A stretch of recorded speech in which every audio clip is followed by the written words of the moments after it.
নমস্কাৰ ছাৰ বাইদেউসকল আপোনালোকক ইনফোলাইফ 23 লৈ স্বাগতম জনাইছোঁ। আপোনালোকে ইতিমধ্যে অৱগত যে ইনফোলাইফ 23ত আপোনালোকৰ সহায় হোৱাকৈ সকলো ধৰণৰ চৰকাৰী নিৰ্দেশনা আপোনালোকৰ ওচৰত যুগুত কৰি অহা হৈছে।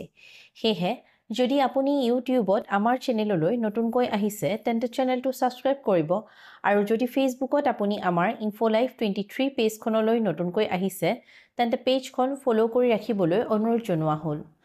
আজিৰ ভিডিঅ'টোত এটা অত্যন্ত জৰুৰী ইনফৰমেশ্যন আপোনালোকৰ ওচৰত লৈ আহিছোঁ। সেয়েহে ভিডিঅ'টো শেষলৈকে চাই ইনফৰমেশ্যনখিনি জানি ল'ব বুলি আশা ৰাখিলোঁ। এতিয়া আজিৰ নিৰ্দেশনাখনলৈ আগবাঢ়ো। বৰ্তমান চৰকাৰৰ তৰফৰ পৰা আমাৰ বহুতো বিদ্যালয়ত টেলি এডুকেশ্যনৰ বাবে ক্লাছৰুম স্থাপন কৰি দিছে। তাৰে বিষয়ে আজিৰ নিৰ্দেশনাখন আহিছে। এইখন আহিছে মিছন ডাইৰেক্টৰ সমগ্ৰ শিক্ষা অসমৰ কাৰ্যালয়ৰ তৰফৰ পৰা।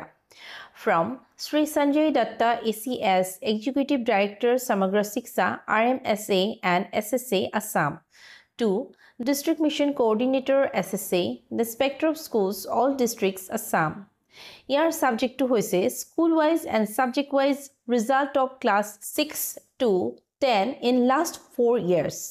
Yat likhise, sir, madam, with reference to the subject cited above, you are requested to provide school-wise, subject-wise result of annual examinations of class 6 to 9 and result of 10 board examination in last 4 years of government provincialized schools where tele-education has been implemented.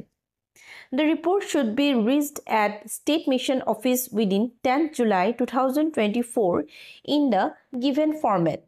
Yours faithfully, signed by Sanjay Datta, Executive Director, Samagra Shiksha, RMSA and SSA, Assam. এই নিৰ্দেশনাখনত অৱগত কৰিছে যে আমাৰ যিসমূহ বিদ্যালয়ত টেলি এডুকেশ্যনৰ ব্যৱস্থাপনা আছে সেইসমূহ বিদ্যালয়ৰ ষষ্ঠ শ্ৰেণীৰ পৰা নৱম শ্ৰেণীলৈকে বছৰেকীয়া মূল্যায়নত বিষয় হিচাপে ফলাফল বিচৰা হৈছে আৰু দশম শ্ৰেণীৰ বাবে হাইস্কুল শিক্ষান্ত পৰীক্ষাৰ ফলাফল উল্লেখ কৰিবলৈ জনাইছে। এই তথ্য যোৱা 4 বছৰৰ যোগান ধৰিব লাগিব।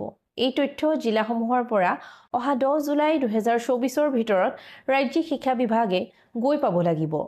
আজিৰ ইনফৰমেশ্যন ইমানেই।